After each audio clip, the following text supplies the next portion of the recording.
Vamos al trotamundos político con Fabricio Loruso, que viene disfrazado de guerrillero de la Sierra Maestra. Espero que de color azul, espero que no sea pacífico. sandinista, porque ellos están ahorita Sí, no. Ahora, una grave crisis es igual en los ética. 70. Bienvenido, Fabricio. Platícanos qué novedades en el mundo en este momento. Los dos más grandes países de América, o sea, Estados Unidos y Brasil, están en momentos importantes. Brasil por las elecciones, que ya se vienen el 7 de octubre, y Estados Unidos otra vez el tema con México, TLC, que no lo hemos comentado mucho, pero también nueva guerra comercial con China, porque anuncia, si quieres empezamos por ahí, pero Claro, anuncia sí. Puede tener más 200.000 consecuencias para nosotros, ¿no? 200 mil millones de aranceles hacia China. Trump. Sí, o sea, más de los 50 que ya había impuesto. Entonces en Asia están empezando a haber turbulencias, las bolsas de Shenzhen, Shanghái bajaron y están perdiendo. Esto acaba de ocurrir. Sí, acaba de ocurrir, pero hace 18 meses que empezó como la guerra comercial, están empezando a bajar capitalización, entonces han señalado Oye, y eso. el tema de que todo el mundo menciona como un factor ahí que va a pesar en un momento dado, de que China sea dueña de la mayor parte de la deuda en bonos del Tesoro norteamericanos.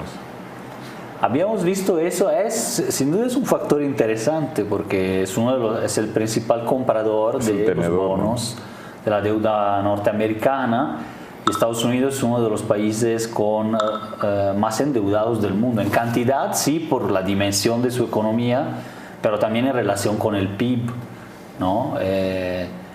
Estamos a niveles muy altos, o sea, es equivalente al PIB de Estados Unidos, ¿no?, toda la deuda. Y entonces, en ese sentido, pero no se clasifica como pudiera ser Argentina o como pudiera pasar con Grecia, etcétera, como un país incumplidor por el papel del dólar que se históricamente ha tenido y que todavía es importante en el mercado del petróleo. Es una garantía de eso. Y la economía de Estados Unidos, hay que decir que aún menos está en riesgo de que esa deuda sea un problema, aunque esté en manos de China, pero porque ha crecido mucho.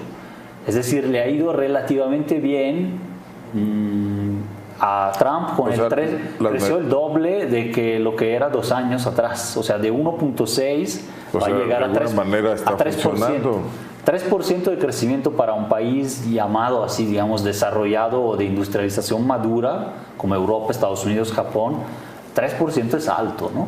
De hecho es superior a México, que sería un país en vías de desarrollo, como le dicen, o sea, de crecimiento rápido, elevado, ¿no? Entonces está superando eso y ha tenido un boom del empleo. Entonces, ahora que hay elecciones intermedias, puede permitirse incluso una guerra comercial, aunque sea temporal, o vemos cómo va acabando, pero con China. Ahora, ahí en la economía americana hay otro factor que es importante.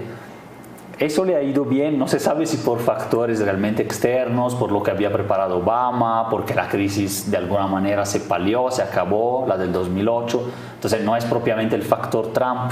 También pero le tocó en suerte disfrutar de ese momento. Un boom de gas y petróleo también, más inversiones, etcétera, depende del sector privado, pero pues pasó ahora. Uno de los gobiernos quizás más deficientes en términos de política pública que ha tenido este país es el de Vicente entonces Fox. Es casi y le fue muy bien porque el precio del petróleo estaba alto y había mucho dinero. Claro, ahí Estados Unidos está viviendo un boom así, pero ya están señalando la economía de ahí cuellos de botella, es decir, ahora va bien, pero si esa gran inversión que hubo en sectores clásicos del auto, pero sobre todo gas y petróleo, energéticos, esa inversión se puede estancar en el sentido de que, por ejemplo, están señalando la construcción de oleoductos y el uso de acero es muy caro ahora en Estados Unidos. Entonces el petróleo, pues después cómo lo transportas o qué nuevas inversiones o manutenciones hacen ahí, es un cuello de botella. Y el otro es el mercado laboral, que con el stop o con el deterrente que crean contra la migración,